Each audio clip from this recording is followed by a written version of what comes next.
आज जो कहानी मैं आप लोगों को सुनाने वाला हूँ ये कोई बहुत पुरानी मर्डर मिस्ट्री नहीं है जिसका इन्वेस्टिगेशन पुलिस ने किया हो और कोई एक छोटे से क्लू से पुलिस कातिल तक पहुँची हो, बल्कि ये एक डेवलपिंग स्टोरी है। बहुत मुमकिन है कि इस वक्त जब मैं स्टोरी रिकॉर्ड कर रहा हूँ और जब तक ये स्टोरी आप लोग सुने तब तक इस स्टोरी में कुछ और नई तब्दीलियाँ हो चुकी हूँ।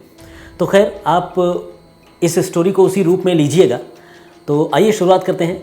ये घटना मुंबई के करीब उरण की है। उरण बेसिकली नवी मुंबई का एक तालुका है और इस उरण तालुका से एक लड़की पिछले गुरुवार यानी 25 जुलाई की सुबह रहस्यमयी तरीके से गायब हो जाती है। लड़की की उम्र तकरीबन 20-21 साल की है। नाम है यशस्वी शिंदे। तो ये यशस्वी शिंदे जो है वो अपने घर से सुबह के वक्त ये बताकर निकलती है कि वो अपने किसी दोस्त से मिलने जा रही है और जल्दी वापस लौट आएगी। लेकिन होता यह है कि फिर वो लौट कर घर नहीं आती। दोपहर के बाद उसका मोबाइल फ़ोन भी हैरानी भरे तरीके से स्विच ऑफ हो जाता है। जब देर होती है घर वाले परेशान होते हैं। पहले तो लगातार मोबाइल पे फ़ोन करते हैं लेकिन फ़ोन नहीं उठता, स्विच ऑफ हो जाता है। तो घर वालों की परेशानी और बढ़ जाती है। फिर वो अपने नाते रिश्तेदारों से बात करते हैं कि कहीं तुम्हारे यहाँ तो नहीं आई। यशस्वी की जो दोस्त हैं, जानने वाले हैं, जो उसकी सहेलियाँ हैं, उनसे भी घर के लोग बात करते हैं कि क्या तुमने देखा, उससे कोई बातचीत हुई। लेकिन सारे लोगों की तरफ से घर वालों को नकारात्मक जवाब मिलता है। कहने का मतलब कोई भी यशस्वी के बारे में कोई बहुत कंक्रीट इन्फॉर्मेशन नहीं दे पाता।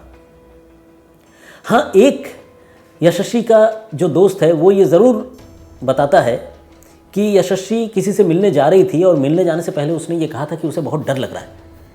लेकिन वो किससे मिलने जा रही थी और यशस्वी को उससे मिलने में डर क्यों लग रहा है, इसके बारे में यशस्वी ने न उस दोस्त को बताया था और न वो दोस्त यशस्वी के घर वालों को बता पाया। तो ये अपने आप में एक मिस्ट्री वाली बात थी, एक रहस्य वाली बात थी कि आखिर ये लड़की अपने किस दोस्त से मिलने के लिए गई जिसके बाद वो गायब हो गई। घर के लोग गुरुवार के पूरे दिन बहुत परेशान रहते हैं और गुरुवार और शुक्रवार की जो दरमियानी रात है, यानी 25 और 26 जुलाई की दरमियानी रात, इस समय उन्होंने पुलिस थाने में अपनी बेटी की गुमशुदगी की रिपोर्ट दर्ज करा दी।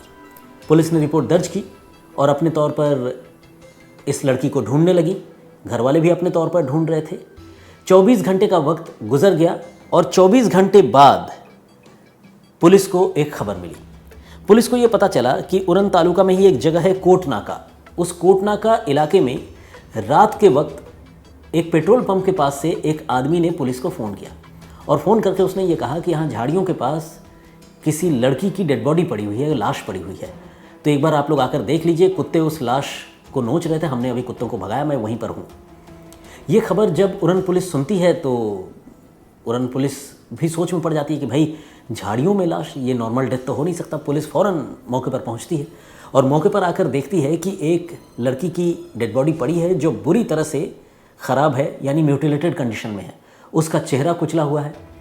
उस लाश के प्राइवेट पार्ट्स, उन्हें बुरी तरह से ख़राब किया गया है, कुचल दिया गया है, ख़राब किया गया है। इसके अलावा जिस्म में कई जगहों पर चाकू के निशान हैं। शरीर के कुछ हिस्सों को कुत्तों ने नोच लिया है, खा लिया है। तो कुल मिलाकर लाश की हालत ऐसी थी जिसे देखकर उस मरने वाली लड़की की पहचान कर पाना बड़ा मुश्किल था। लेकिन इत्तेफाक ये था कि ये जो लाश मिली थी, इस मरने वाली लड़की की उम्र भी 20-22 साल के आसपास थी। अब उरण पुलिस को लगने लगा कि कहीं ऐसा तो नहीं कि ये लड़की वही हो, शिंदे परिवार की बेटी जिसकी गुमशुदगी की रिपोर्ट उस परिवार ने दर्ज कराई है। यशस्वी की डेड बॉडी तो नहीं है। पुलिस ने अब यशस्वी के घर वालों को फ़ोन किया और उन्हें बुलाया डेड बॉडी की पहचान करने के लिए। पुलिस की टीम के साथ घर वालों ने लाश देखी और लाश देखते ही वो बिल्कुल बेकाबू हो गए, रोने लगे बुरी तरह से।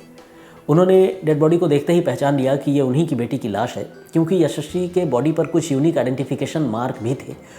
उसने अपने कमर पर एक ख़ास टैटू बना रखा था।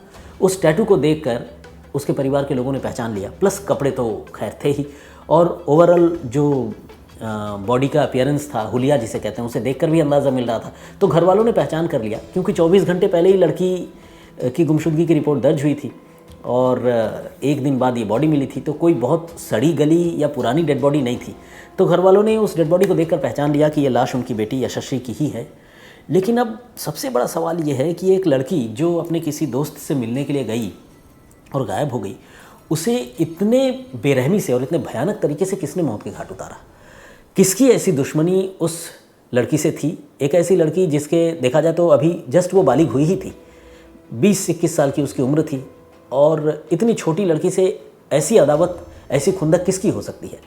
तो पुलिस अब घर वालों से पूछताछ करने लगी और पुलिस ये भी पता करने लगी कि कहीं ऐसा तो नहीं कि दुश्मनी लड़की से नहीं बल्कि लड़की के घर वालों से हो और किसी कातिल ने घर वालों से बदला लेने के लिए लड़की की हत्या कर दी हो। तो पुलिस सारे एंगल को एक्सप्लोर कर रही थी और इसी एंगल को पता करने के सिलसिले में पुलिस ने जब घर वालों से बातचीत की तो घर वालों ने पुलिस को एक कहानी सुनाई।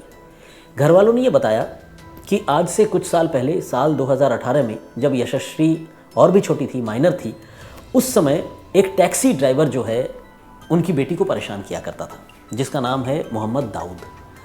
मोहम्मद दाऊद नाम का ये टैक्सी ड्राइवर लगातार उनकी बेटी का पीछा करता था, परेशान भी करता था और एक बार मौका पाकर उसने उनकी बेटी यशस्वी का उत्पीड़न भी किया था, उसको एक्सप्लॉइट भी किया था।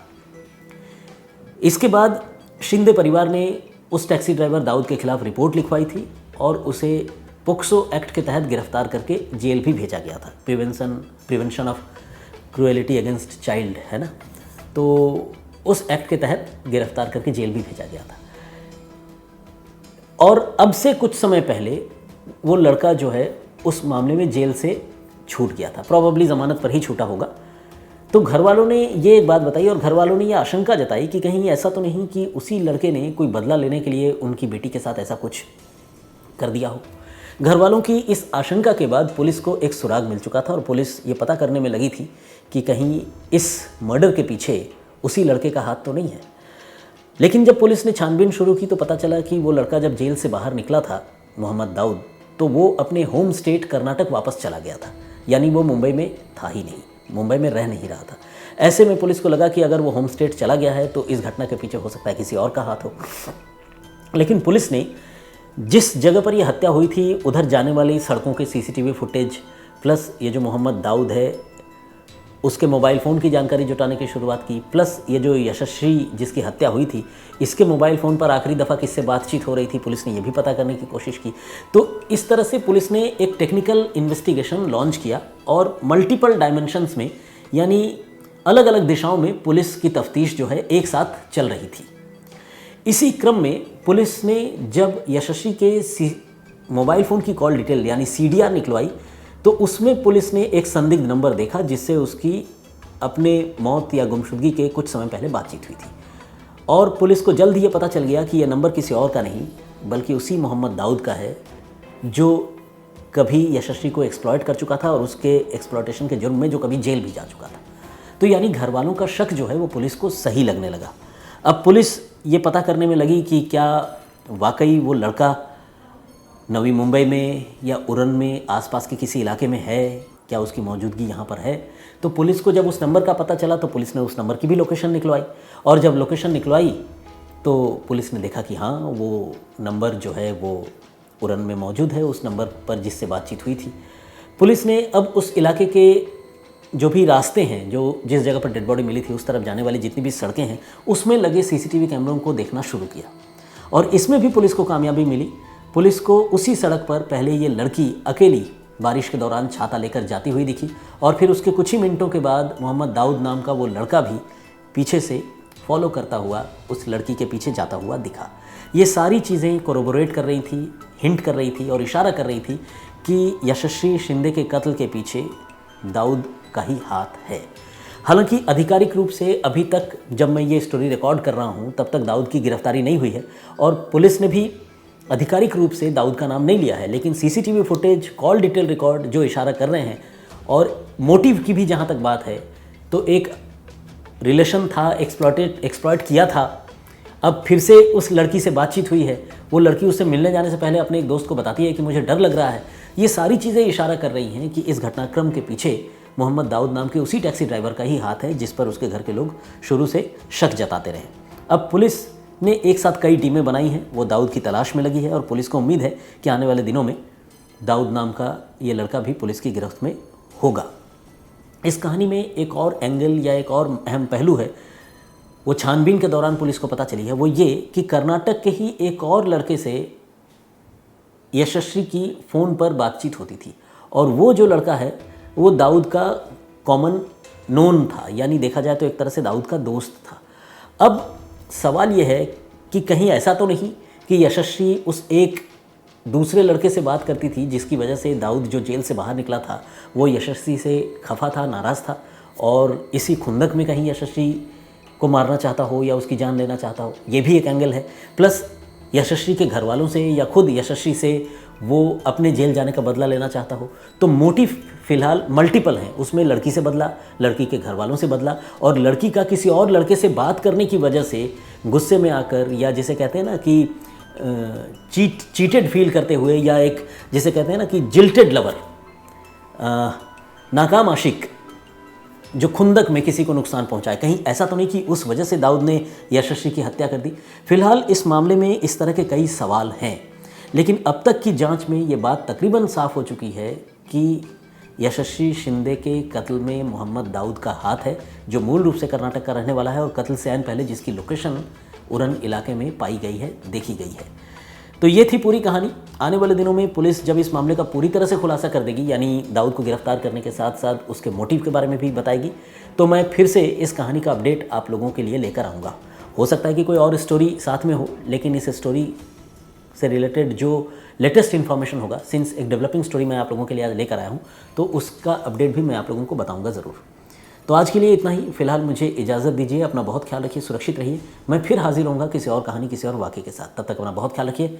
जय हिंद, जय भारत।